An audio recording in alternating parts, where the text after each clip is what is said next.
Hey yo, what up? It's your boy Jolly, back here to talk about derivatives. We're finally entering the baby calculus unit.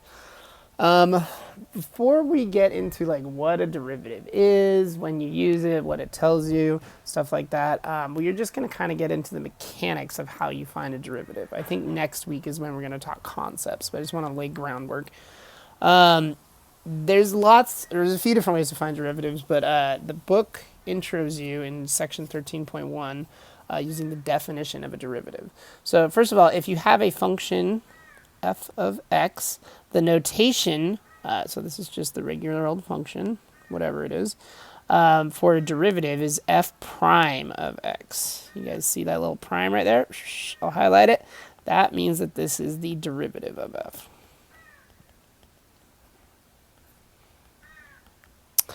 Now, the definition of a derivative, let's purple it up here. To find f prime of x, here's your master formula. F prime of x is equal to, and this is going to look like gibberish at first, but I'll explain. The limit as h goes to 0 of f of x plus h minus f of x all over h. Now, you're probably looking at that like it's a different language, which it is. There's a lot of reasons about where this came from and how it was derived. No pun intended. But I don't think I want to get into that. I think I want to just hit the ground running and make sure you guys can do the algebra of finding these using the definition of a derivative. Also, I've said it in the notes on this page, but the definition of a derivative is what most math studies students say is kind of a bummer about our baby calc unit. And I agree. It's work intensive. It is a bummer. Just know that there's a much easier way to find derivatives coming down the lane. But it is part of the target, so we're already going to teach it. Okay, the one example I'm going to do for you guys. Let's go blue. Find the derivative of f of x equaling x squared. And then in the book they say when x equals 1. And that just means like you find the derivative of f of x equals x squared, and then at the end you plug a 1 into it. And there's a reason for that, but once again, we're not going to talk concepts today. We're just going to talk how to do this stuff. Okay, to find the derivative of this.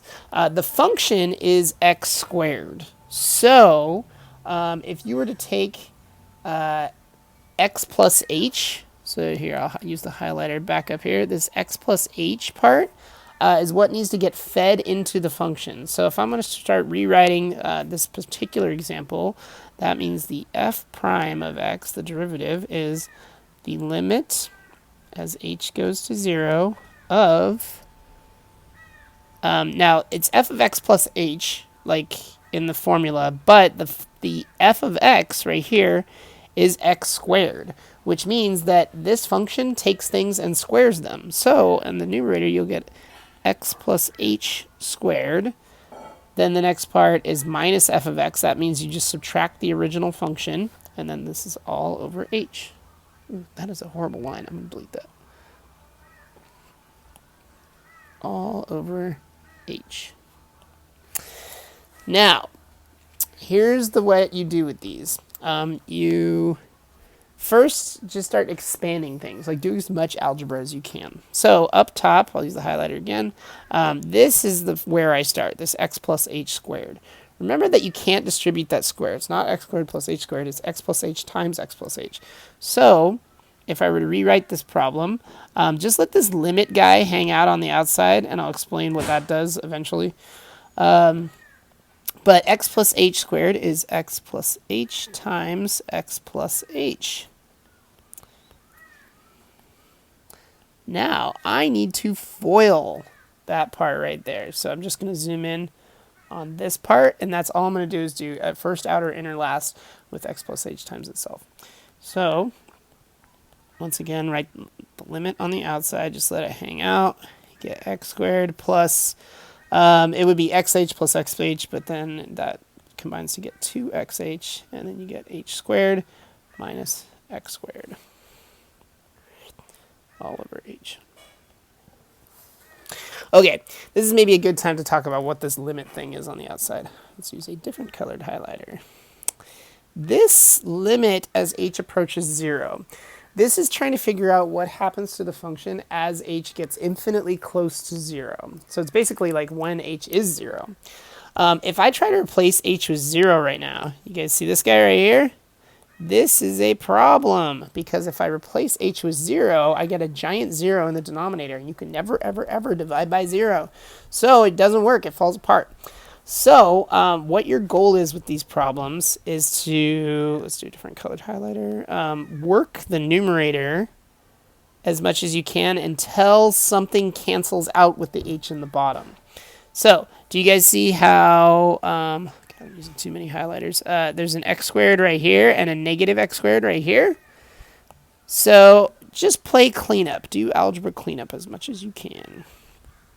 So limit as h approaches 0, the x squared and the negative x squared go away. Leaves you with 2xh plus h squared up top. Divide by h. So far, so good. Any questions? Nope, nobody's raising their hands. Okay, good. You guys, do you see up top how both of these terms have an h in them? That means you can factor the h out and put it on the outside. And then that leaves you with 2x plus h on the inside, all over h. Now, do you guys notice how there is an h in the numerator and an h in the denominator? That means we get to do my favorite thing in math, which is canceling things. So, whapa, whapa, those are gone. Scoot this up a little bit. So once again, limit as h approaches 0 just hangs out on the outside, and then everything canceled out except for the 2x plus h. Now, at this point, once again, the limit, let's do a different color, really wants to replace h with 0. But now, do you guys see, if you replace h with 0, there's no math problem. I mean, you're not breaking any math laws. So you can just go ahead and do that. And this is what this looks like. The limit if as h approaches 0 goes away, and you just get 2x plus 0 because the h got replaced with 0. So 2x is our final answer. What this means is the derivative is 2x.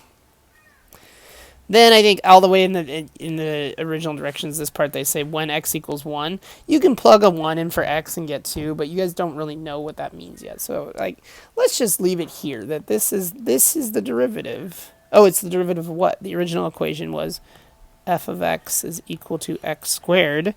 So if you have f of x is equal to x squared, the derivative is 2x. That's using the definition of a derivative with limits. More fun to come later on, guys.